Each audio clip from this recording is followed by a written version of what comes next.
Lecture de la lettre aux Hébreux. Frères, le service qui revient à notre grand prêtre se distingue d'autant plus que lui est médiateur d'une alliance meilleure, reposant sur de meilleures promesses.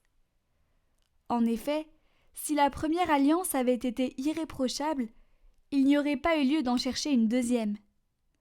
Or, c'est bien un reproche que Dieu fait à son peuple quand il dit « Voici venir des jours, dit le Seigneur, où je conclurai avec la maison d'Israël et avec la maison de Juda une alliance nouvelle.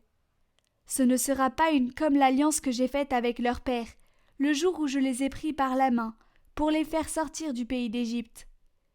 Eux ne sont pas restés dans mon alliance. Alors, moi, je les ai délaissés, dit le Seigneur. Mais voici quelle sera l'alliance que j'établirai avec la maison d'Israël, quand ces jours-là seront passés, dit le Seigneur.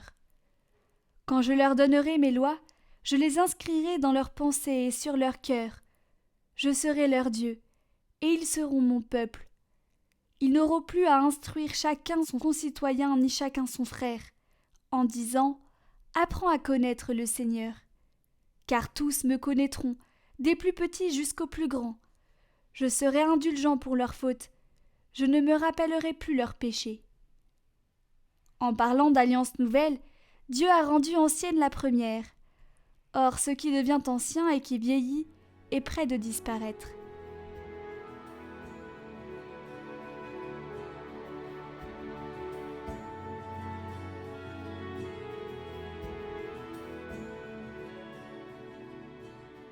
Amour et vérité se rencontrent. Fais-nous voir, Seigneur, ton amour, et donne-nous ton salut. Ton salut est proche de ceux qui te craignent, et la gloire habitera notre terre. Amour et vérité se rencontrent, justice et paix s'embrassent. La vérité germera de la terre, et du ciel se penchera la justice. Le Seigneur donnera ses bienfaits, et notre terre donnera son fruit. La justice marchera devant lui, et ses pas traceront le chemin.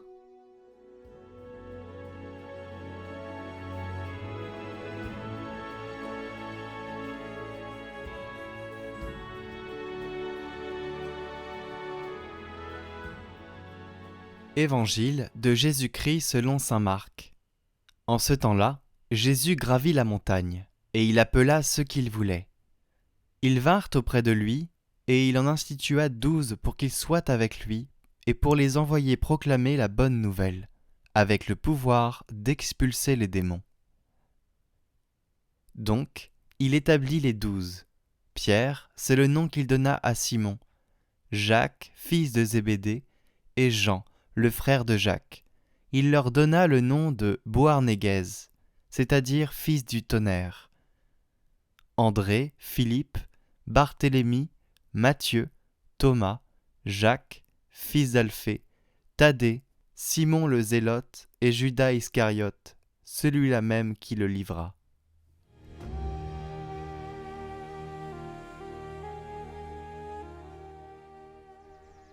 Nous, les évêques, nous avons la responsabilité d'être des témoins que le Seigneur Jésus est vivant, que le Seigneur Jésus est ressuscité, que le Seigneur Jésus marche avec nous, que le Seigneur Jésus nous sauve, que le Seigneur Jésus a donné sa vie pour nous, que le Seigneur Jésus est notre espoir, que le Seigneur Jésus nous accueille toujours et nous pardonne. Notre vie doit être celle-ci, un véritable témoignage de la résurrection du Christ. C'est pourquoi je voudrais vous inviter aujourd'hui à prier pour nous, évêques, parce que nous aussi, nous sommes pécheurs. Nous avons des faiblesses. Nous avons aussi le danger de Judas, parce qu'il a été élu lui aussi comme pilier. Priez pour que les évêques soient ce que Jésus voulait, pour que nous soyons tous témoins de la résurrection de Jésus. Retrouvez la vidéo afin de prier pour nos prêtres, en fin de vidéo.